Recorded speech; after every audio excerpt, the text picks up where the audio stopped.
All right, this is lesson 7. We're still reflecting, but now we're not reflecting over an axis. We're reflecting over a different, this time we have a vertical line. So it says reflect over the green line, record the coordinates, give the equation for the line. Let's give the equation first because that's the first thing we do. The line of reflection is this green line. It's vertical, so it starts with x equals.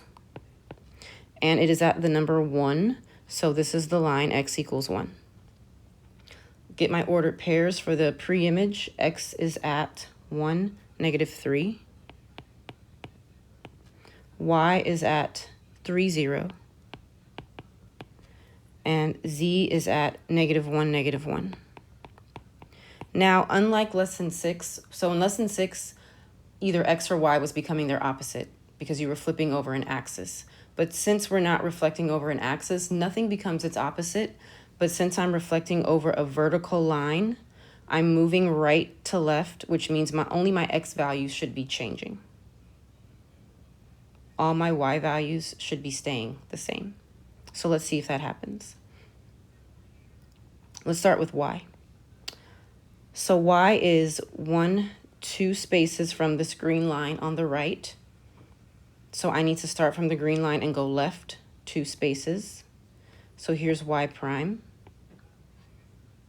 It's at -1, 0. So my Y values are all going to stay the same. For X, it's on the line of reflection, so it doesn't move. It stays there. So X remains at 1, -3.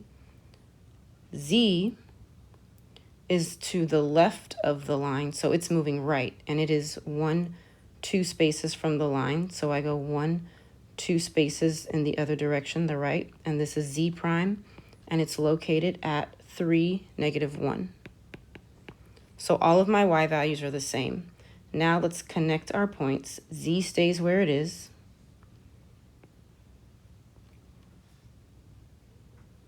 X stays where it is.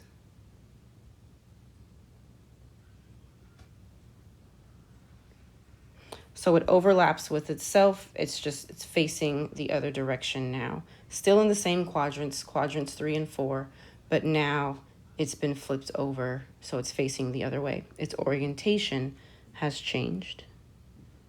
Yours will be neat. I tried for mine. You ready for your next practice problem?